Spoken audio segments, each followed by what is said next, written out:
أعوذ بالله من الشيطان الرجيم. بسم الله الرحمن الرحيم. ألف لام ميم. ذلك الكتاب لا ريب فيه هدى للمتقين الذين يؤمنون بالغيب ويقيمون الصلاة ومما رزقناهم ينفقون والذين يؤمنون بما أنزل إليك وما أنزل من قبلك وبالآخرة هم يوقنون أولئك على هدى من ربهم وأولئك هم المفلحون. إن الذين كفروا سواء عليهم أأنذرتهم أم لم تنذرهم لا يؤمنون. ختم الله على قلوبهم وعلى سمعهم وعلى أبصارهم غشاوة ولهم عذاب عظيم. ومن الناس من يقول آمنا بالله وباليوم الآخر وما هم بمؤمنين يخادعون الله والذين آمنوا وما يخدعون إلا أنفسهم وما يشعرون. في قلوبهم مرض فزادهم الله مرضا ولهم عذاب أليم بما كانوا يكذبون. وإذا قيل لهم لا تفسدوا في الأرض قالوا إنما نحن مصلحون ألا إنهم هم المفسدون ولكن لا يشعرون. وإذا قيل لهم آمنوا كما آمن الناس قالوا أنؤمن كما آمن السفهاء ألا إنهم هم السفهاء ولكن لا يعلمون. وإذا لقوا الذين آمنوا قالوا آمنا وإذا خلوا إلى شياطينهم قالوا إنا معكم إنما نحن مستهزئون. الله يستهزئ بهم ويمدهم في طغيانهم يعمهون. أولئك الذين اشتروا الضلالة بالهدى فما ربحت تجارتهم وما كانوا مهتدين. مثلهم كمثل الذي استوقد نارا فلما أضاءت ما حوله ذهب الله بنورهم وتركهم في ظلمات لا يبصرون. صم بكم عمي فهم لا يرجعون. أو كصيب من السماء فيه ظلمات ورعد وبرق يجعلون أصابعهم في آذانهم من الصواعق حذر الموت والله محيط بالكافرين. يكاد البرق يخطف أبصارهم كلما أضاء لهم مشوا فيه وإذا أظلم عليهم قاموا ولو شاء الله لذهب بسمعهم وأبصارهم إن الله على كل شيء قدير. يا أيها الناس اعبدوا ربكم الذي خلقكم والذين من قبلكم لعلكم تتقون. الذي جعل لكم الأرض فراشا والسماء بناء وأنزل من السماء ماء فأخرج به من الثمرات رزقا لكم فلا تجعلوا لله أندادا وأنتم تعلمون. وإن كنتم في ريب مما نزلنا على عبدنا فأتوا بسورة من مثله وادعوا شهداءكم من دون الله إن كنتم صادقين. فإن لم تفعلوا ولن تفعلوا فاتقوا النار التي وقودها الناس والحجارة أعدت للكافرين. وبشر الذين آمنوا وعملوا الصالحات أن لهم جنات تجري من تحتها الأنهار كلما رزقوا منها من ثمرة رزقا قالوا هذا الذي رزقنا من قبل وأتوا به متشابها ولهم فيها أزواج مطهرة وهم فيها خالدون. إن الله لا يستحيي أن يضرب مثلا ما بعوضة فما فوقها فأما الذين آمنوا فيعلمون أنه الحق من ربهم، وأما الذين كفروا فيقولون ماذا أراد الله بهذا مثلا يضل به كثيرا ويهدي به كثيرا، وما يضل به إلا الفاسقين الذين ينقضون عهد الله من بعد ميثاقه ويقطعون ما أمر الله به أن يوصل ويفسدون في الأرض، أولئك هم الخاسرون. كيف تكفرون بالله وكنتم أمواتا فأحياكم ثم يميتكم ثم يحييكم ثم إليه ترجعون. هو الذي خلق لكم ما في الأرض جميعا ثم استوى إلى السماء فسواهن 7 سماوات وهو بكل شيء عليم. وإذ قال ربك للملائكة إني جاعل في الأرض خليفة قالوا أتجعل فيها من يفسد فيها ويسفك الدماء ونحن نسبح بحمدك ونقدس لك قال إني أعلم ما لا تعلمون. وعلم آدم الأسماء كلها ثم عرضهم على الملائكة فقال أنبئوني بأسماء هؤلاء إن كنتم صادقين. قالوا سبحانك لا علم لنا إلا ما علمتنا إنك أنت العليم الحكيم. قال يا آدم أنبئهم بأسمائهم فلما أنبأهم بأسمائهم قال ألم أقل لكم إني أعلم غيب السماوات والأرض وأعلم ما تبدون وما كنتم تكتمون. وإذ قلنا للملائكة اسجدوا لآدم فسجدوا إلا إبليس أبى واستكبر وكان من الكافرين. وقلنا يا آدم اسكن أنت وزوجك الجنة وكلا منها رغدا حيث شئتما ولا تقربا هذه الشجرة فتكونا من الظالمين. فأزلهما الشيطان عنها فأخرجهما مما كانا فيه وقلنا اهبطوا بعضكم لبعض عدو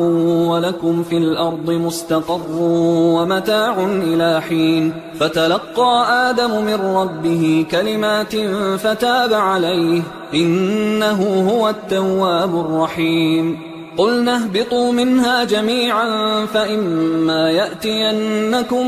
مني هدى فمن تبع هداي فلا خوف عليهم ولا هم يحزنون. والذين كفروا وكذبوا بآياتنا أولئك أصحاب النار هم فيها خالدون. يا بني إسرائيل اذكروا نعمتي التي أنعمت عليكم وأوفوا بعهدي أوف بعهدكم وإياي فارهبون. وآمنوا بما أنزلت مصدقا لما معكم ولا تكونوا أول كافر به ولا تشتروا بآياتي ثمنا قليلا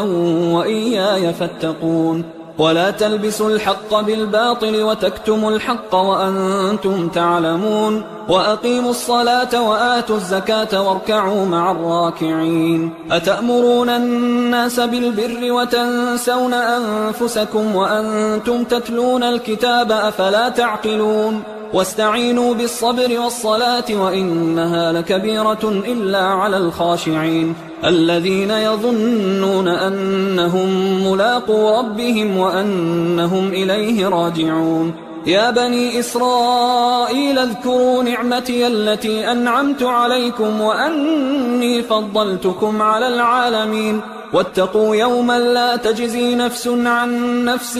شيئا ولا يقبل منها شفاعة ولا يؤخذ منها عدل ولا هم ينصرون. وإذ نجيناكم من آل فرعون يسومونكم سوء العذاب يذبحون أبناءكم ويستحيون نساءكم وفي ذلكم بلاء من ربكم عظيم. وإذ فرقنا بكم البحر فأنجيناكم وأغرقنا آل فرعون وأنتم تنظرون. وإذ واعدنا موسى 40 ليلة ثم اتخذتم العجل من بعده وأنتم ظالمون. ثم عفونا عنكم من بعد ذلك لعلكم تشكرون وإذ آتينا موسى الكتاب والفرقان لعلكم تهتدون وإذ قال موسى لقومه يا قوم إنكم ظلمتم أنفسكم باتخاذكم العجل فتوبوا إلى بارئكم فاقتلوا أنفسكم ذلكم خير لكم عند بارئكم فتاب عليكم إنه هو التواب الرحيم وإذ قلتم يا موسى لن نؤمن لك حتى نرى الله جهرة فأخذتكم الصاعقة وأنتم تنظرون ثم بعثناكم من بعد موتكم لعلكم تشكرون وظللنا عليكم الغمام وأنزلنا عليكم المن والسلوى كلوا من طيبات ما رزقناكم وما ظلمونا ولكن كانوا أنفسهم يظلمون وإذ قلنا ادخلوا هذه القرية فكلوا منها حيث شئتم رغدا وادخلوا الباب سجدا وقولوا حطة نغفر لكم خطاياكم وسنزيد المحسنين فبدل الذين ظلموا قولا غير الذي قيل لهم فأنزلنا على الذين ظلموا رجزا من السماء بما كانوا يفسقون وإذ استسقى موسى لقومه فقلنا اضرب بعصاك الحجر فانفجرت منه 12 عينا قد علم كل أناس مشربهم كلوا واشربوا من رزق الله ولا تعثوا في الأرض مفسدين وإذ قلتم يا موسى لن نصبر على طعام واحد فادع لنا ربك يخرج لنا مما تنبت الأرض من بقلها وقثائها وفومها وعدسها وبصلها قال أتستبدلون الذي هو أدنى بالذي هو خير اهبطوا مصرا فإن لكم ما سألتم وضربت عليهم الذلة والمسكنة وباءوا بغضب من الله ذلك بأنهم كانوا يكفرون بآيات الله ويقتلون النبيين بغير الحق ذلك بما عصوا وكانوا يعتدون إن الذين آمنوا والذين هادوا والنصارى والصابئين من آمن بالله واليوم الآخر وعمل صالحا فلهم أجرهم عند ربهم ولا خوف عليهم ولا هم يحزنون وإذ أخذنا ميثاقكم ورفعنا فوقكم الطور خذوا ما آتيناكم بقوة واذكروا ما فيه لعلكم تتقون ثم توليتم من بعد ذلك فلولا فضل الله عليكم ورحمته لكنتم من الخاسرين ولقد علمتم الذين اعتدوا منكم في السبت فقلنا لهم كونوا قردة خاسئين فجعلناها نكالا لما بين يديها وما خلفها وموعظة للمتقين وإذ قال موسى لقومه إن الله يأمركم أن تذبحوا بقرة قالوا أتتخذنا هزوا قال أعوذ بالله أن أكون من الجاهلين قالوا ادع لنا ربك يبين لنا ما هي قال إنه يقول إنها بقرة لا فارض ولا بكر عوان بين ذلك فافعلوا ما تؤمرون قالوا ادع لنا ربك يبين لنا ما لونها قال إنه يقول إنها بقرة صفراء فاقع لونها تسر الناظرين قالوا ادع لنا ربك يبين لنا ما هي إن البقرة شابه علينا وإنا إن شاء الله لمهتدون قال إنه يقول إنها بقرة لا ذلول تثير الأرض ولا تسقي الحرث مسلمة لا شية فيها قالوا الآن جئت بالحق فذبحوها وما كادوا يفعلون وإذ قتلتم نفسا فادارأتم فيها والله مخرج ما كنتم تكتمون فقلنا اضربوه ببعضها كذلك يحيي الله الموتى ويريكم آياته لعلكم تعقلون ثم قست قلوبكم من بعد ذلك فهي كالحجارة أو أشد قسوة وإن من الحجارة لما يتفجر منه الأنهار وإن منها لما يشقق فيخرج منه الماء وإن منها لما يهبط من خشية الله وما الله بغافل عما تعملون أفتطمعون أن يؤمنوا لكم وقد كان فريق منهم يسمعون كلام الله ثم يحرفونه من بعد ما عقلوه وهم يعلمون وإذا لقوا الذين آمنوا قالوا آمنا وإذا خلا بعضهم إلى بعض قالوا أتحدثونهم بما فتح الله عليكم ليحاجوكم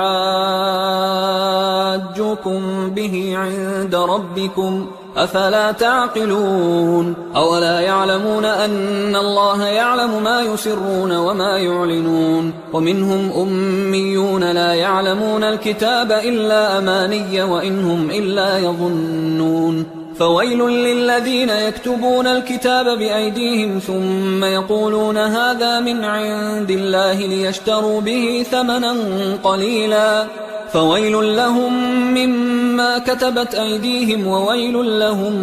مما يكسبون وقالوا لن تمسنا النار إلا أياما معدودة قل أتخذتم عند الله عهدا فلن يخلف الله عهده أم تقولون على الله ما لا تعلمون بلى من كسب سيئة وأحاطت به خطيئته فأولئك أصحاب النار هم فيها خالدون والذين آمنوا وعملوا الصالحات أولئك أصحاب الجنة هم فيها خالدون وإذ أخذنا ميثاق بني إسرائيل لا تعبدون إلا الله وبالوالدين إحسانا وذي القربى واليتامى والمساكين وقولوا للناس حسنا وأقيموا الصلاة وآتوا الزكاة ثم توليتم إلا قليلا منكم وأنتم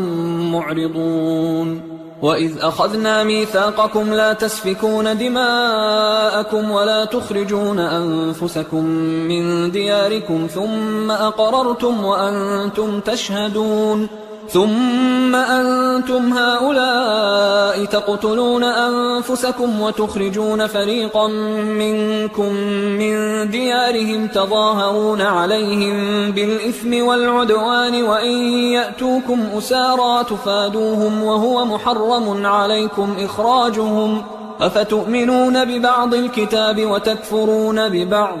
فما جزاء من يفعل ذلك منكم إلا خزي في الحياة الدنيا ويوم القيامة يردون إلى أشد العذاب وما الله بغافل عما تعملون أولئك الذين اشتروا الحياة الدنيا بالآخرة فلا يخفف عنهم العذاب ولا هم ينصرون ولقد آتينا موسى الكتاب وقفينا من بعده بالرسل وآتينا عيسى ابن مريم البينات وأيدناه بروح القدس أفكلما جاءكم رسول بما لا تهوى أنفسكم استكبرتم ففريقا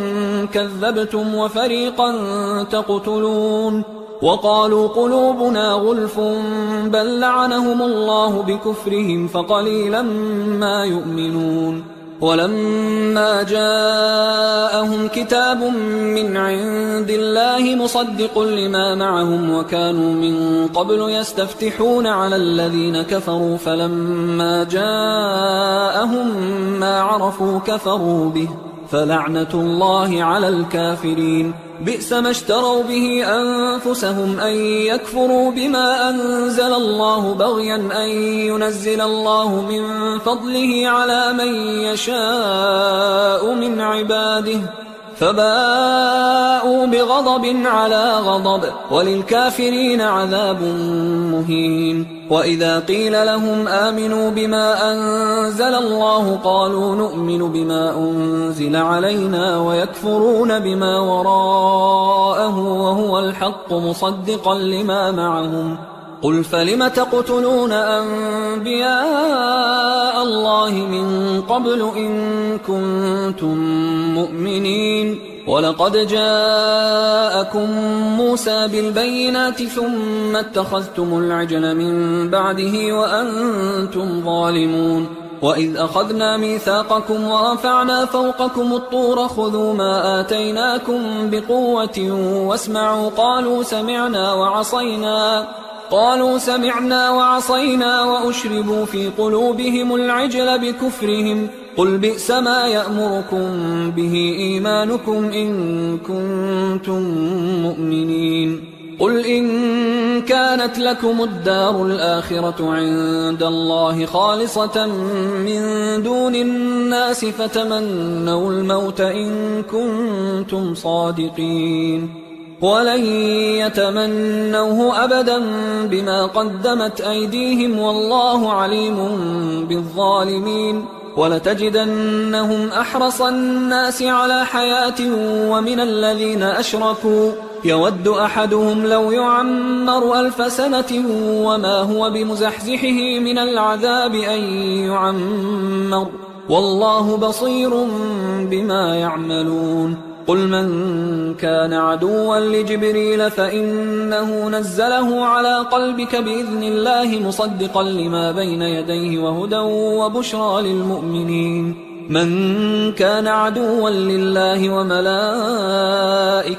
ورسله وجبريل وميكال فإن الله عدو للكافرين ولقد أنزلنا إليك آيات بينات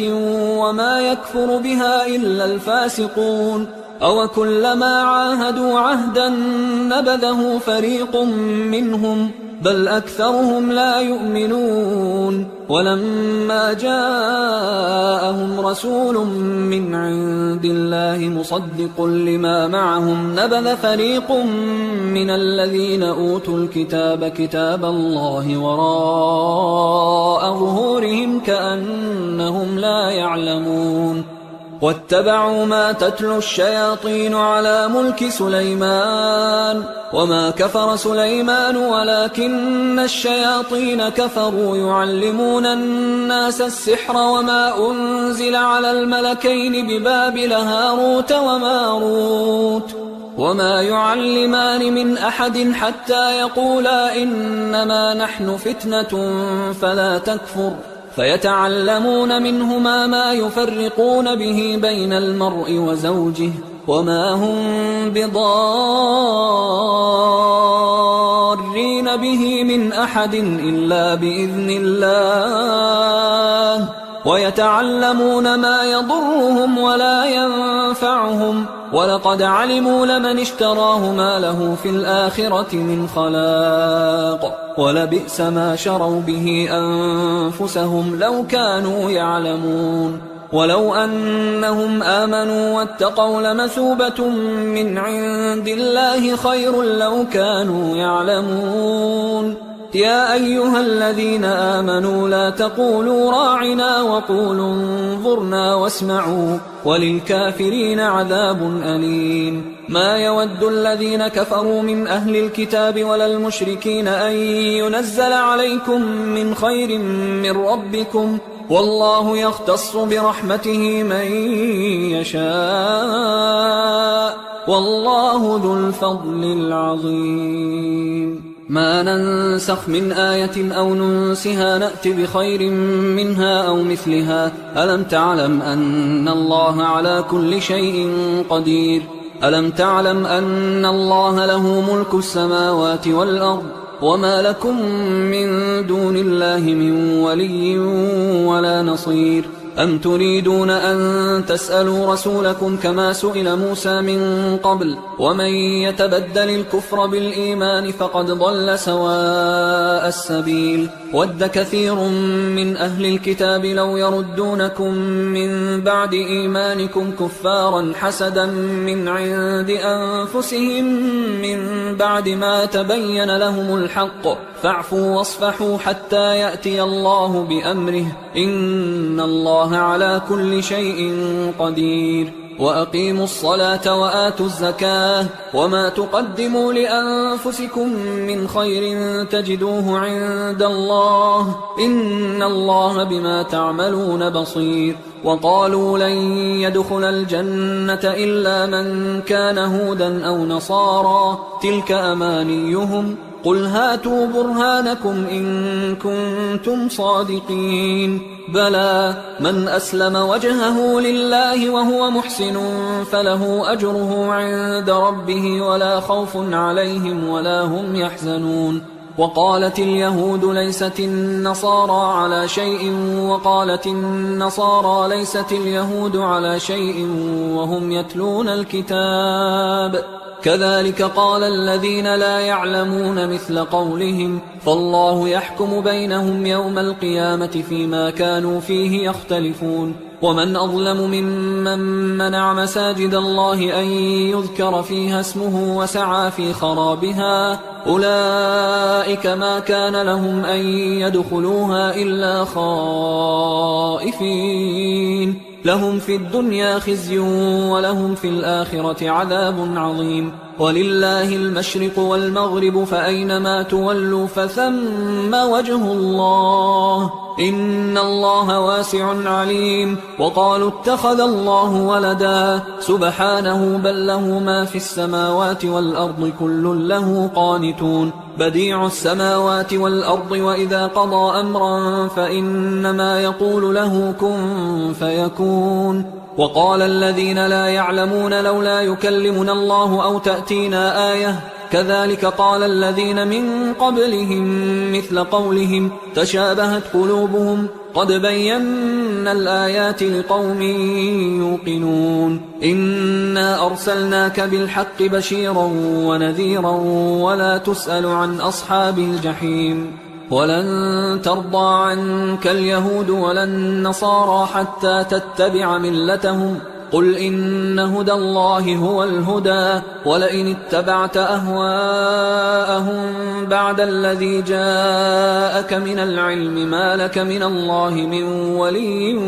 ولا نصير الذين آتيناهم الكتاب يتلونه حق تلاوته أولئك يؤمنون به ومن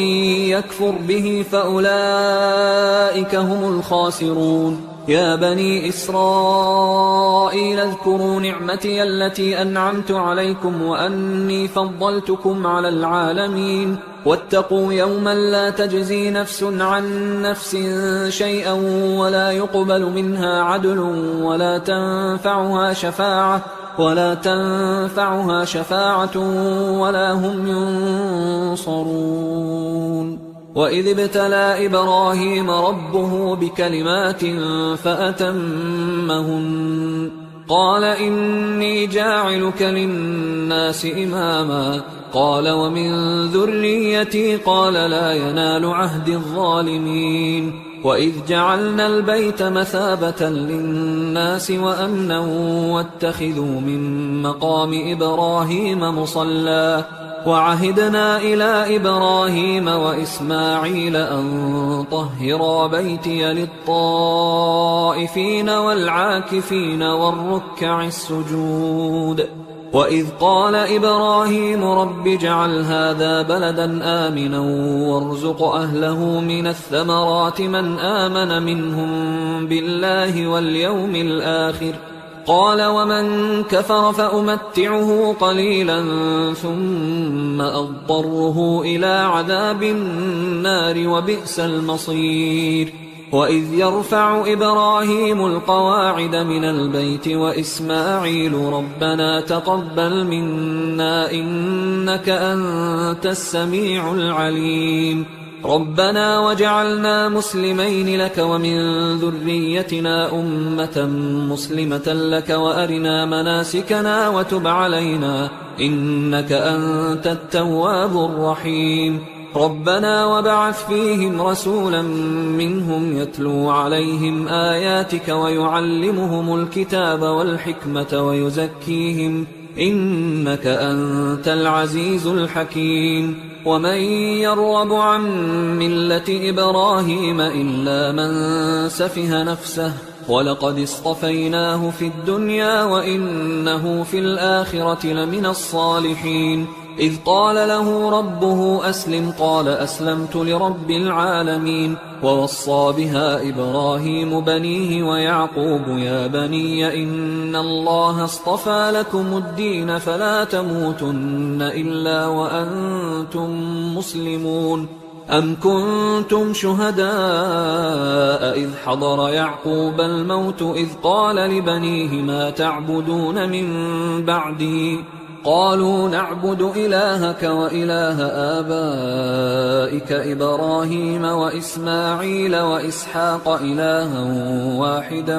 ونحن له مسلمون. تلك أمة قد خلت لها ما كسبت ولكم ما كسبتم ولا تسألون عما كانوا يعملون. وقالوا كونوا هودا أو نصارى تهتدوا قل بل ملة إبراهيم حنيفا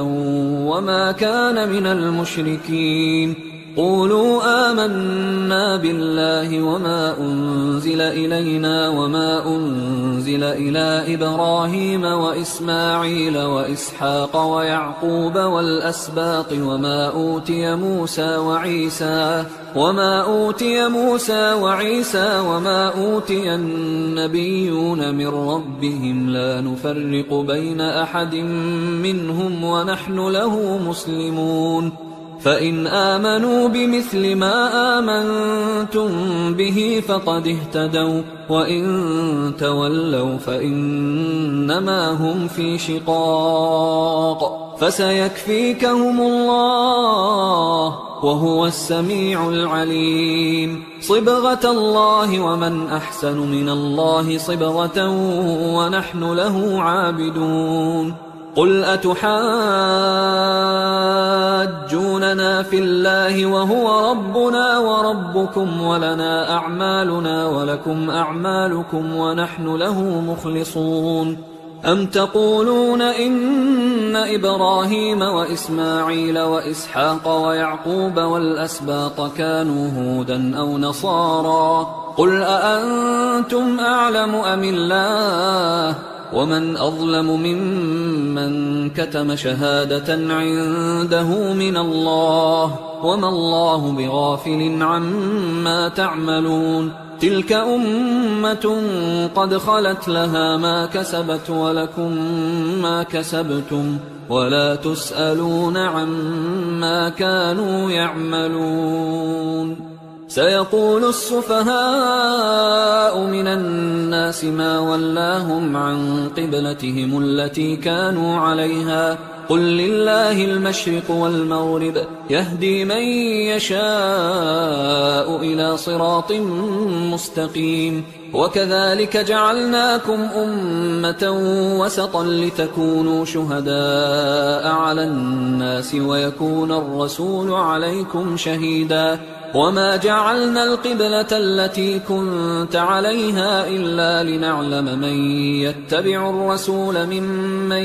ينقلب على عقبيه وإن كانت لكبيرة إلا على الذين هدى الله وما كان الله ليضيع إيمانكم إن الله بالناس لرؤوف رحيم. قد نرى تقلب وجهك في السماء فلنولينك قبلة ترضاها فول وجهك شطر المسجد الحرام وحيث ما كنتم فولوا وجوهكم شطره وإن الذين أوتوا الكتاب ليعلمون أنه الحق من ربهم وما الله بغافل عما يعملون. ولئن أتيت الذين أوتوا الكتاب بكل آية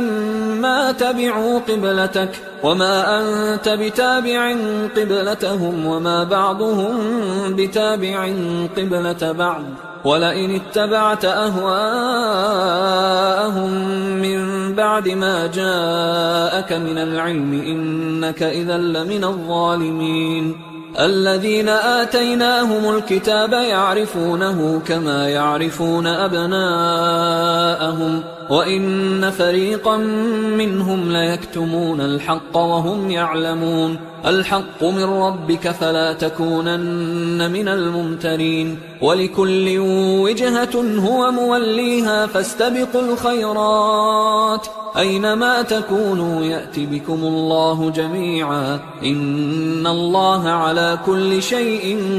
قدير ومن حيث خرجت فول وجهك شطر المسجد الحرام وإنه للحق من ربك وما الله بغافل عما تعملون ومن حيث خرجت فول وجهك شطر المسجد الحرام وحيث ما كنتم فولوا وجوهكم شطره لئلا يكون للناس عليكم حجة إلا الذين ظلموا منهم فلا تخشوهم واخشوني ولأتم نعمتي عليكم ولعلكم تهتدون كما أرسلنا فيكم رسولا منكم يتلو عليكم آياتنا ويزكيكم ويعلمكم الكتاب والحكمة ويعلمكم ما لم تكونوا تعلمون فاذكروني أذكركم واشكروا لي ولا تكفرون يا أيها الذين آمنوا استعينوا بالصبر والصلاة إن الله مع الصابرين ولا تقولوا لمن يقتل في سبيل الله أموات بل أحياء ولكن لا تشعرون ولنبلونكم بشيء من الخوف والجوع ونقص من الأموال والأنفس والثمرات وبشر الصابرين الذين إذا أصابتهم مصيبة قالوا إنا لله وإنا إليه راجعون أولئك عليهم صلوات من ربهم ورحمة وأولئك هم المهتدون إن الصفا والمروة من شعائر الله فمن حج البيت أو اعتمر فلا جناح عليه أن يطوف بهما ومن تطوع خيرا فإن الله شاكر عليم إن الذين يكتمون ما أنزلنا من البينات والهدى من بعد ما بيناه للناس في الكتاب أولئك يلعنهم الله ويلعنهم اللاعنون إلا الذين تابوا وأصلحوا وبينوا فأولئك أتوب عليهم وأنا التواب الرحيم إن الذين كفروا وماتوا وهم كفار أولئك عليهم لعنة الله والملائكة والناس أجمعين خالدين فيها لا يخفف عنهم العذاب ولا هم ينظرون وإلهكم إله واحد لا إله إلا هو الرحمن الرحيم إن في خلق السماوات والأرض واختلاف الليل والنهار والفلك التي تجري في البحر بما ينفع الناس وما أنزل الله من السماء من ماء فأحيا به الأرض بعد موتها وبث فيها من كل دابة وتصريف الرياح والسحاب المسخر بين السماء والأرض لآيات لقوم يعقلون ومن الناس من يتخذ من دون الله أندادا يحبونهم كحب الله والذين آمنوا أشد حبا لله ولو يرى الذين ظلموا إذ يرون العذاب أن القوة لله جميعا وأن الله شديد العذاب إذ تبرأ الذين اتبعوا من الذين اتبعوا ورأوا العذاب وتقطعت بهم الأسباب وقال الذين اتبعوا لو أن لنا كرة فنتبرأ منهم كما تبرأوا منا كذلك يريهم الله أعمالهم حسرات عليهم وما هم بخارجين من النار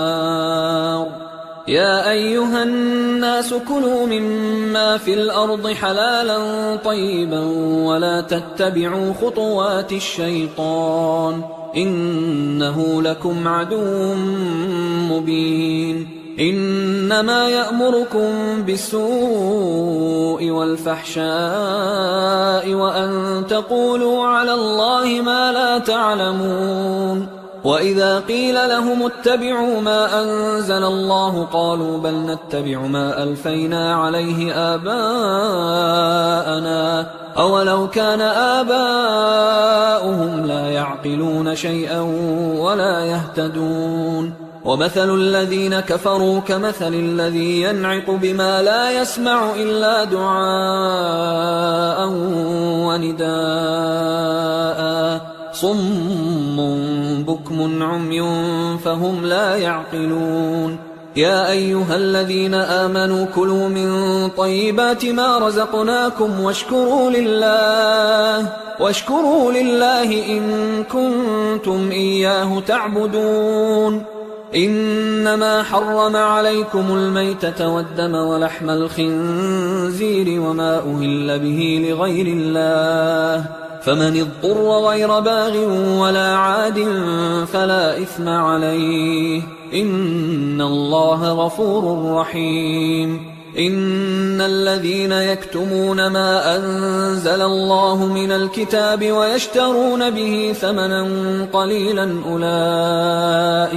أولئك ما يأكلون في بطونهم إلا النار ولا يكلمهم الله يوم القيامة ولا يزكيهم ولهم عذاب أليم أولئك الذين اشتروا الضلالة بالهدى والعذاب بالمغفرة فما أصبرهم على النار ذلك بأن الله نزل الكتاب بالحق وإن الذين اختلفوا في الكتاب لفي شقاق بعيد ليس البر أن تولوا وجوهكم قبل المشرق والمغرب ولكن البر من آمن بالله واليوم الآخر والملائكة والكتاب والنبيين وآتى المال على حبه ذوي القربى واليتامى والمساكين وابن السبيل والسائلين وفي الرقاب وأقام الصلاة وآتى الزكاة والموفون بعهدهم إذا عاهدوا والصابرين في البأساء والضراء وحين البأس أولئك الذين صدقوا وأولئك هم المتقون يا أيها الذين آمنوا كتب عليكم القصاص في القتلى الحر بالحر والعبد بالعبد والأنثى بالأنثى فمن عفي له من أخيه شيء فاتباع بالمعروف وأداء إليه بإحسان ذلك تخفيف من ربكم ورحمة فمن اعتدى بعد ذلك فله عذاب أليم ولكم في القصاص حياة يا أولي الألباب لعلكم تتقون كتب عليكم إذا حضر أحدكم الموت إن ترك خيرا الوصية للوالدين والأقربين بالمعروف حقا على المتقين فمن بدله بعدما سمعه فإنما إثمه على الذين يبدلونه إن الله سميع عليم فمن خاف من موص جنفا أو إثما فأصلح بينهم فلا إثم عليه إن الله غفور رحيم. يا أيها الذين آمنوا كتب عليكم الصيام كما كتب على الذين من قبلكم لعلكم تتقون أياما معدودات، فمن كان منكم مريضا أو على سفر فعدة من أيام أخر، وعلى الذين يطيقونه فدية طعام مسكين، فمن تطوع خيرا فهو خير له، وأن تصوموا خير لكم إن كنتم تعلمون. شهر رمضان الذي أنزل فيه القرآن هدى للناس وبينات من الهدى والفرقان، فمن شهد منكم الشهر فليصم، ومن كان مريضا أو على سفر فعدة من أيام أخر، يريد الله بكم اليسر ولا يريد بكم العسر ولتكملوا العدة ولتكبروا الله على ما هداكم ولعلكم تشكرون. وإذا سألك عبادي عني فإني قريب أجيب دعوة الداع إذا دعان، فليستجيبوا لي وليؤمنوا بي لعلهم يرشدون. أحل لكم ليلة الصيام الرفث إلى نسائكم هن لباس لكم وأنتم لباس لهن، علم الله أنكم كنتم تختانون أنفسكم فتاب عليكم وعفى عنكم، فالآن باشروهن وابتغوا ما كتب الله لكم، وكلوا واشربوا حتى يتبين لكم الخيط الأبيض من الخيط الأسود من الفجر، ثم أتموا الصيام إلى الليل، ولا تباشروهن وأنتم عاكفون في المساجد، تلك حدود الله فلا تقربوها، كذلك يبين الله آياته للناس لعلهم يتقون. ولا تأكلوا أموالكم بينكم بالباطل وتدلوا بها إلى الحكام لتأكلوا فريقا من أموال الناس بالإثم وأنتم تعلمون. يسألونك عن الأهلة قل هي مواقيت للناس والحج، وليس البر بأن تأتوا البيوت من ظهورها ولكن البر من اتقى، وأتوا البيوت من أبوابها واتقوا الله لعلكم تفلحون. وقاتلوا في سبيل الله الذين يقاتلونكم ولا تعتدوا إن الله لا يحب المعتدين. وقتلوهم حيث ثقفتموهم وأخرجوهم من حيث أخرجوكم والفتنة أشد من القتل، ولا تقاتلوهم عند المسجد الحرام حتى يقاتلوكم فيه، فإن قاتلوكم فاقتلوهم، كذلك جزاء الكافرين، فإن انتهوا فإن الله غفور رحيم. وقاتلوهم حتى لا تكون فتنة ويكون الدين لله، فإن انتهوا فلا عدوان إلا على الظالمين. الشهر الحرام بالشهر الحرام والحرمات قصاص، فمن اعتدى عليكم فاعتدوا عليه بمثل ما اعتدى عليكم، واتقوا الله واعلموا أن الله مع المتقين. وأنفقوا في سبيل الله ولا تلقوا بأيديكم إلى التهلكة وأحسنوا إن الله يحب المحسنين. وأتموا الحج والعمرة لله، فإن أحصرتم فما استيسر من الهدي، ولا تحلقوا رؤوسكم حتى يبلغ الهدي محله، فمن كان منكم مريضا أو به أذى من رأسه ففدية من صيام أو صدقة أو نسك، فإذا أمنتم فمن تمتع بالعمرة إلى الحج فما استيسر من الهدي، فمن لم يجد فصيام 3 أيام في الحج و7 إذا رجعتم، تلك 10 كاملة، ذلك لمن لم يكن أهله حاضر المسجد الحرام. واتقوا الله واعلموا أن الله شديد العقاب. الحج أشهر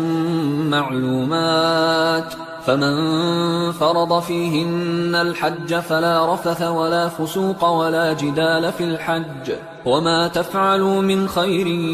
يعلمه الله وتزودوا فإن خير الزاد التقوى واتقون يا أولي الألباب ليس عليكم جناح أن تبتغوا فضلا من ربكم فإذا أفضتم من عرفات فاذكروا الله عند المشعر الحرام واذكروه كما هداكم وإن كنتم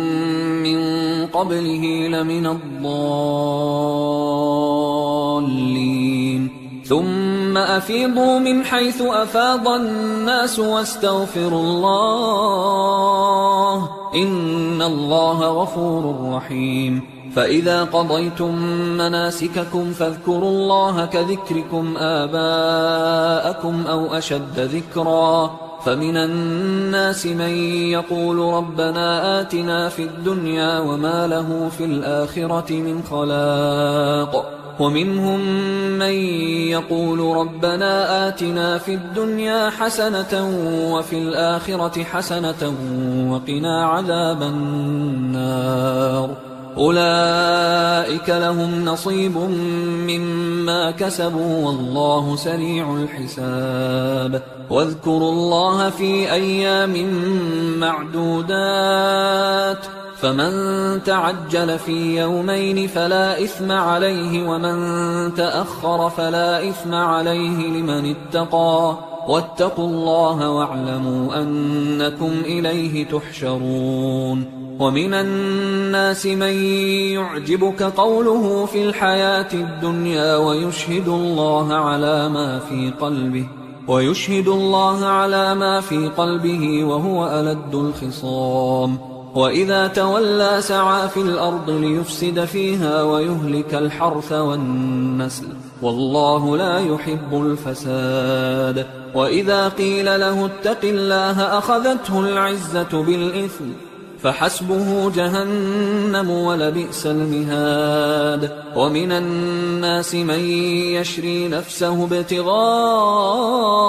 مرضات الله والله رؤوف بالعباد يا أيها الذين آمنوا ادخلوا في السلم كافة ولا تتبعوا خطوات الشيطان إنه لكم عدو مبين فإن زللتم من بعد ما جاءتكم البينات فاعلموا أن الله عزيز حكيم هل ينظرون إلا أن يأتيهم الله في ظلل من الغمام والملائكة وقضي الأمر وإلى الله ترجع الأمور سل بني إسرائيل كم آتيناهم من آية بينة ومن يبدل نعمة الله من بعد ما جاءته فإن الله شديد العقاب زين للذين كفروا الحياة الدنيا ويسخرون من الذين آمنوا والذين اتقوا فوقهم يوم القيامة والله يرزق من يشاء بغير حساب كان الناس أمة واحدة فبعث الله النبيين مبشرين ومنذرين وأنزل معهم الكتاب بالحق ليحكم بين الناس فيما اختلفوا فيه وما اختلف فيه إلا الذين أوتوه من بعد ما جاءتهم البينات بغيا بينهم فهدى الله الذين آمنوا لما اختلفوا فيه من الحق بإذنه والله يهدي من يشاء إلى صراط مستقيم أم حسبتم أن تدخلوا الجنة ولما يأتكم مثل الذين خلوا من قبلكم مستهم البأساء والضراء وزلزلوا حتى يقول الرسول والذين آمنوا معه متى نصر الله ألا إن نصر الله قريب يسألونك ماذا ينفقون قل ما أنفقتم من خير فللوالدين والأقربين واليتامى والمساكين وابن السبيل وما تفعلوا من خير فإن الله به عليم كتب عليكم القتال وهو كره لكم وعسى أن تكرهوا شيئا وهو خير لكم وعسى أن تحبوا شيئا وهو شر لكم والله يعلم وأنتم لا تعلمون يسألونك عن الشهر الحرام قتال فيه قل قتال فيه كبير وصد عن سبيل الله وكفر به والمسجد الحرام وإخراج أهله منه أكبر عند الله والفتنة أكبر من القتل ولا يزالون يقاتلونكم حتى يردوكم عن دينكم إن استطاعوا ومن يرتدد منكم عن دينه فيمت وهو كافر فأولئك حبطت أعمالهم في الدنيا والآخرة وأولئك أصحاب النار هم فيها خالدون إن الذين آمنوا والذين هاجروا وجاهدوا في سبيل الله أولئك يرجون رحمة الله والله غفور رحيم يسألونك عن الخمر والميسر قل فيهما إثم كبير ومنافع للناس وإثمهما أكبر من نفعهما ويسألونك ماذا ينفقون قل العفو كذلك يبين الله لكم الآيات لعلكم تتفكرون في الدنيا والآخرة ويسألونك عن اليتامى قل إصلاح لهم خير وإن تخالطوهم فإخوانكم والله يعلم المفسد من المصلح ولو شاء الله لأعنتكم إن الله عزيز حكيم ولا تنكحوا المشركات حتى يؤمن ولأمة مؤمنة خير من مشركة ولو أعجبتكم ولا تنكحوا المشركين حتى يؤمنوا ولعبد مؤمن خير من مشرك ولو أعجبكم أولئك يدعون إلى النار والله يدعو إلى الجنة والمغفرة بإذنه ويبين آياته للناس لعلهم يتذكرون ويسألونك عن المحيض قل هو أذى فاعتزلوا النساء في المحيض ولا تقربوهن حتى يطهرن فإذا تطهرن فأتوهن من حيث أمركم الله إن الله يحب التوابين ويحب المتطهرين نساؤكم حرث لكم فأتوا حرثكم أنى شئتم وقدموا لأنفسكم واتقوا الله واعلموا أنكم ملاقوه وبشر المؤمنين ولا تجعلوا الله عرضة لأيمانكم أن تبروا وتتقوا وتصلحوا بين الناس والله سميع عليم لا يؤاخذكم الله باللغو في أيمانكم ولكن يؤاخذكم بما كسبت قلوبكم والله غفور حليم للذين يؤلون من نسائهم تربص 4 أشهر فإن فاءوا فإن الله غفور رحيم وإن عزموا الطلاق فإن الله سميع عليم والمطلقات يتربصن بأنفسهن 3 قروء ولا يحل لهن أن يكتمن ما خلق الله في أرحامهن إن كن يؤمن بالله واليوم الآخر وبعولتهن أحق بردهن في ذلك إن أرادوا إصلاحا ولهن مثل الذي عليهن بالمعروف وللرجال عليهن درجة والله عزيز حكيم الطلاق 2 فإمساك بمعروف أو تسريح بإحسان ولا يحل لكم أن تأخذوا مما آتيتموهن شيئا إلا أن يخافا ألا يقيما حدود الله فإن خفتم ألا يقيما حدود الله فلا جناح عليهما فيما افتدت به، تلك حدود الله فلا تعتدوها، ومن يتعد حدود الله فأولئك هم الظالمون. فإن طلقها فلا تحل له من بعد حتى تنكح زوجا غيره، فإن طلقها فلا جناح عليهما أن يتراجعا إن ظنا أن يقيما حدود الله، وتلك حدود الله يبينها لقوم يعلمون. وإذا طلقتم النساء فبلغن أجلهن فأمسكوهن بمعروف أو سرحوهن بمعروف، ولا تمسكوهن ضرارا لتعتدوا، ومن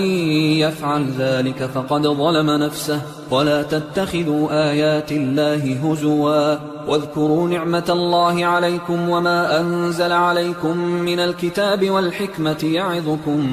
به، واتقوا الله واعلموا أن الله بكل شيء عليم. وإذا طلقتم النساء فبلغن أجلهن فلا تعضلوهن أن ينكحن أزواجهن إذا تراضوا بينهم بالمعروف، ذلك يوعظ به من كان منكم يؤمن بالله واليوم الآخر، ذلكم أزكى لكم وأطهر، والله يعلم وأنتم لا تعلمون. والوالدات يرضعن أولادهن حولين كاملين لمن أراد أن يتم الرضاعة، وعلى المولود له رزقهن وكسوتهن بالمعروف، لا تكلف نفس إلا وسعها، لا تضار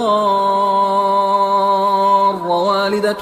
بولدها ولا مولود له بولده، وعلى الوارث مثل ذلك، فإن أرادا فصالا عن تراض منهما وتشاور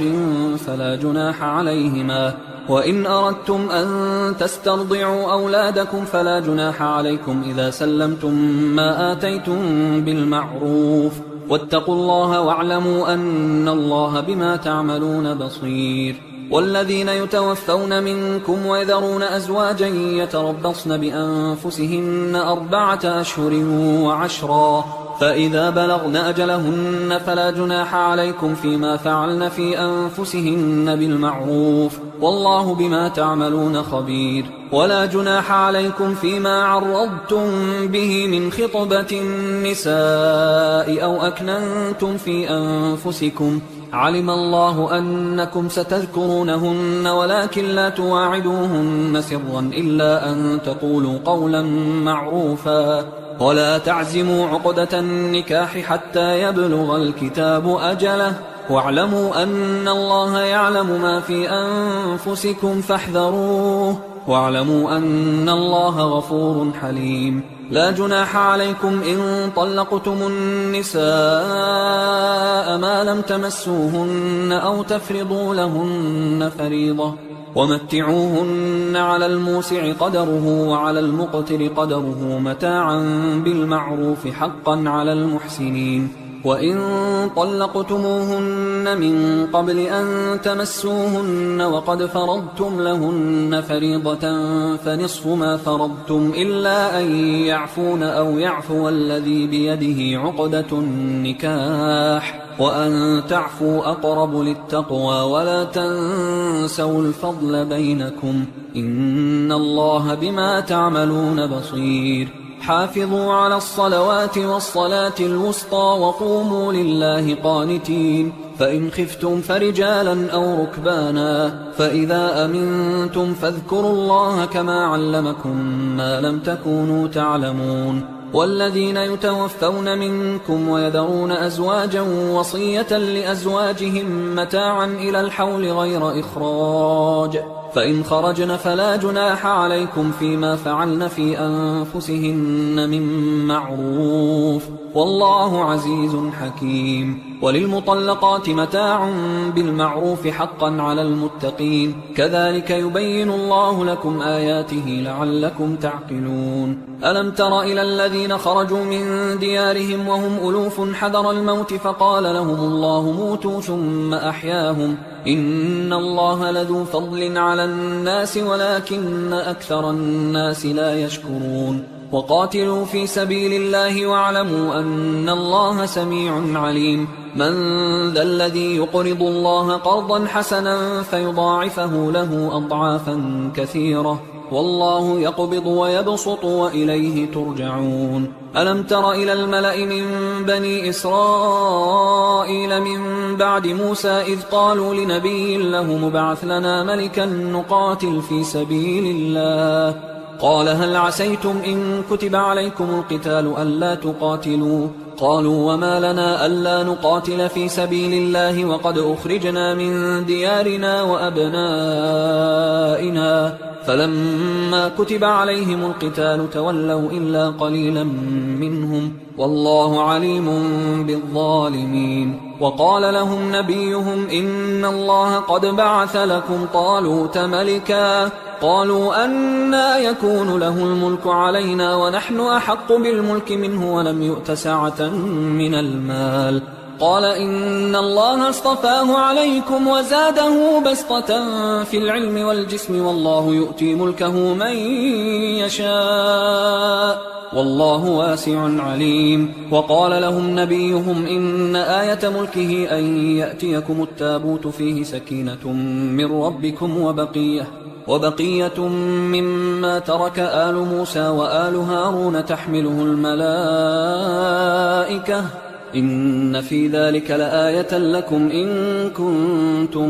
مؤمنين فلما فصل طالوت بالجنود قال إن الله مبتليكم بنهر فمن شرب منه فليس مني ومن لم يطعمه فإنه مني إلا من اغترف غرفة بيده فشربوا منه إلا قليلا منهم فلما جاوزه هو والذين آمنوا معه قالوا لا طاقة لنا اليوم بجالوت وجنوده قال الذين يظنون أنهم ملاقوا الله كم من فئة قليلة غلبت فئة كثيرة بإذن الله والله مع الصابرين ولما برزوا لجالوت وجنوده قالوا ربنا أفرغ علينا صبرا وثبت أقدامنا وانصرنا على القوم الكافرين فهزموهم بإذن الله وقتل داود جالوت وآتاه الله الملك والحكمة وعلمه مما يشاء ولولا دفع الله الناس بعضهم ببعض لفسدت الأرض ولكن الله ذو فضل على العالمين تلك آيات الله نتلوها عليك بالحق وإنك لمن المرسلين تلك الرسل فضلنا بعضهم على بعض منهم من كلم الله ورفع بعضهم درجات وآتينا عيسى ابن مريم البينات وأيدناه بروح القدس ولو شاء الله ما اقتتل الذين من بعدهم من بعد ما جاءتهم البينات ولكن اختلفوا فمنهم من آمن ومنهم من كفر ولو شاء الله ما اقتتلوا ولكن الله يفعل ما يريد يا أيها الذين آمنوا أنفقوا مما رزقناكم من قبل أن يأتي يوم لا بيع فيه ولا خلة ولا شفاعة والكافرون هم الظالمون الله لا إله إلا هو الحي القيوم لا تأخذه سنة ولا نوم له ما في السماوات وما في الأرض من ذا الذي يشفع عنده إلا بإذنه يعلم ما بين أيديهم وما خلفهم ولا يحيطون بشيء من علمه إلا بما شاء وسع كرسيه السماوات والأرض ولا يؤوده حفظهما وهو العلي العظيم لا إكراه في الدين قد تبين الرشد من الغي فمن يكفر بالطاغوت ويؤمن بالله فقد استمسك بالعروة الوثقى لا انفصام لها والله سميع عليم الله ولي الذين آمنوا يخرجهم من الظلمات إلى النور والذين كفروا أولياؤهم الطاغوت يخرجونهم من النور إلى الظلمات أولئك أصحاب النار هم فيها خالدون. ألم تر إلى الذي حاج إبراهيم في ربه أن آتاه الله الملك إذ قال إبراهيم ربي الذي يحيي ويميت قال أنا أحيي وأميت. قال إبراهيم فإن الله يأتي بالشمس من المشرق فأت بها من المغرب فبهت الذي كفر والله لا يهدي القوم الظالمين. أو كالذي مر على قرية وهي خاوية على عروشها قال أنى يحيي هذه الله بعد موتها فأماته الله 100 عام ثم بعثه قال كم لبثت؟ قال لبثت يوما أو بعض يوم. قال بل لبثت 100 عام فانظر إلى طعامك وشرابك لم يتسنه وانظر إلى حمارك ولنجعلك آية للناس وانظر إلى العظام كيف ننشزها ثم نكسوها لحما فلما تبين له قال أعلم أن الله على كل شيء قدير. وإذ قال إبراهيم رب أرني كيف تحيي الموتى قال أولم تؤمن قال بلى ولكن ليطمئن قلبي قال فخذ 4 من الطير فصرهن إليك ثم اجعل على كل جبل منهن جزءا ثم ادعهن يأتينك سعيا واعلم أن الله عزيز حكيم. مثل الذين ينفقون أموالهم في سبيل الله كمثل حبة أنبتت 7 سنابل في كل سنبلة 100 حبة والله يضاعف لمن يشاء والله واسع عليم. الذين ينفقون أموالهم في سبيل الله ثم لا يتبعون ما أنفقوا منا ولا أذى لهم أجرهم عند ربهم ولا خوف عليهم ولا هم يحزنون. قول معروف ومغفرة خير من صدقة يتبعها أذى والله غني حليم. يا أيها الذين آمنوا لا تبطلوا صدقاتكم بالمن والأذى كالذي ينفق ماله رئاء الناس ولا يؤمن بالله واليوم الآخر فمثله كمثل صفوان عليه تراب فأصابه وابل فتركه صلدا لا يقدرون على شيء مما كسبوا والله لا يهدي القوم الكافرين. ومثل الذين ينفقون أموالهم ابتغاء مرضات الله وتثبيتا من أنفسهم كمثل جنة بربوة أصابها وابل فآتت أكلها ضعفين فإن لم يصبها وابل فطل والله بما تعملون بصير. أيود أحدكم أن تكون له جنة من نخيل وأعناب تجري من تحتها الأنهار له فيها من كل الثمرات وأصابه الكبر وله ذرية ضعفاء فأصابها إعصار فيه نار فاحترقت كذلك يبين الله لكم الآيات لعلكم تتفكرون. يا أيها الذين آمنوا أنفقوا من طيبات ما كسبتم ومما أخرجنا لكم من الأرض ولا تيمموا الخبيث منه تنفقون ولستم بآخذيه إلا أن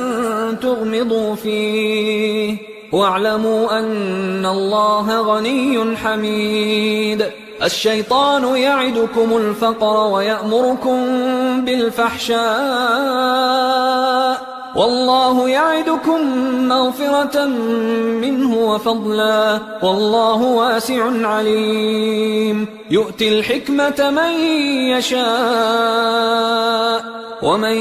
يؤت الحكمة فقد أوتي خيرا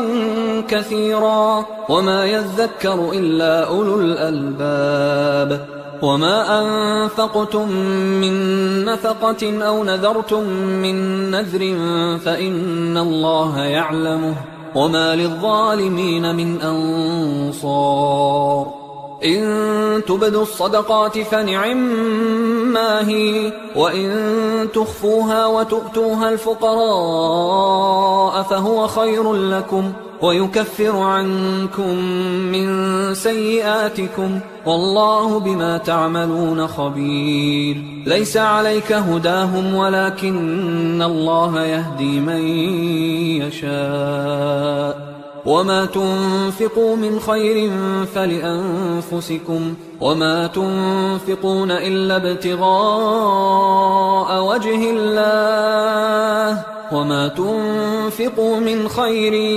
يوفى إليكم وأنتم لا تظلمون للفقراء الذين أحصروا في سبيل الله لا يستطيعون ضربا في الأرض يحسبهم الجاهل أغنياء من التعفف تعرفهم بسيماهم لا يسألون الناس إلحافا وما تنفقوا من خير فإن الله به عليم الذين ينفقون أموالهم بالليل والنهار سرا وعلانية فلهم أجرهم عند ربهم ولا خوف عليهم ولا هم يحزنون الذين يأكلون الربا لا يقومون إلا كما يقوم الذي يتخبطه الشيطان من المس ذلك بأنهم قالوا إنما البيع مثل الربا وأحل الله البيع وحرم الربا فمن جاءه موعظة من ربه فانتهى فله ما سلف وأمره إلى الله ومن عاد فأولئك أصحاب النار هم فيها خالدون يمحق الله الربا ويربي الصدقات والله لا يحب كل كفار أثيم إن الذين آمنوا وعملوا الصالحات وأقاموا الصلاة وآتوا الزكاة لهم أجرهم عند ربهم ولا خوف عليهم ولا هم يحزنون يا أيها الذين آمنوا اتقوا الله وذروا ما بقي من الربا إن كنتم مؤمنين فإن لم تفعلوا فأذنوا بحرب من الله ورسوله وإن تبتم فلكم رؤوس أموالكم لا تظلمون ولا تظلمون وإن كان ذو عسرة فنظرة إلى ميسرة وأن تصدقوا خير لكم إن كنتم تعلمون واتقوا يوما ترجعون فيه إلى الله ثم توفى كل نفس ما كسبت وهم لا يظلمون يا أيها الذين آمنوا إذا تداينتم بدين إلى أجل مسمى فاكتبوه وليكتب بينكم كاتب بالعدل ولا يأب كاتب أن يكتب كما علمه الله فليكتب وليملل الذي عليه الحق وليتق الله ربه ولا يبخس منه شيئا فإن كان الذي عليه الحق سفيها أو ضعيفا أو لا يستطيع أن يمله فليملل وليه بالعدل واستشهدوا شهيدين من رجالكم فإن لم يكونا رجلين فرجل وامرأتان ممن ترضون من الشهداء أن تضل إحداهما فتذكر إحداهما الأخرى ولا يأبى الشهداء إذا ما دعوا ولا تسأموا أن تكتبوه صغيرا أو كبيرا إلى أجله ذلكم أقسط عند الله وأقوم للشهادة وأدنى أن لا ترتابوا إلا أن تكون تجارة حاضرة تديرونها بينكم فليس عليكم جناح ألا تكتبوها وأشهدوا إذا تبايعتم ولا يضار كاتب ولا شهيد وإن تفعلوا فإنه فسوق بكم واتقوا الله ويعلمكم الله والله بكل شيء عليم وإن كنتم على سفر ولم تجدوا كاتبا فرهان مقبوضة، فإن أمن بعضكم بعضا فليؤدي الذي اؤتمن أمانته وليتق الله ربه ولا تكتموا الشهادة، ومن يكتمها فإنه آثم قلبه والله بما تعملون عليم. لله ما في السماوات وما في الأرض، وإن تبدوا ما في أنفسكم أو تخفوه يحاسبكم به الله فيغفر لمن يشاء ويعذب من يشاء والله على كل شيء قدير. آمن الرسول بما أنزل إليه من ربه والمؤمنون كل آمن بالله وملائكته وكتبه ورسله لا نفرق بين أحد من رسله وقالوا سمعنا وأطعنا غفرانك ربنا وإليك المصير. لا يكلف الله نفسا إلا وسعها، لها ما كسبت وعليها ما اكتسبت. ربنا لا تؤاخذنا إن نسينا أو أخطأنا، ربنا ولا تحمل علينا إصرا كما حملته على الذين من قبلنا، ربنا ولا تحملنا ما لا طاقة لنا به، واعف عنا واغفر لنا وارحمنا، أنت مولانا فانصرنا على القوم الكافرين.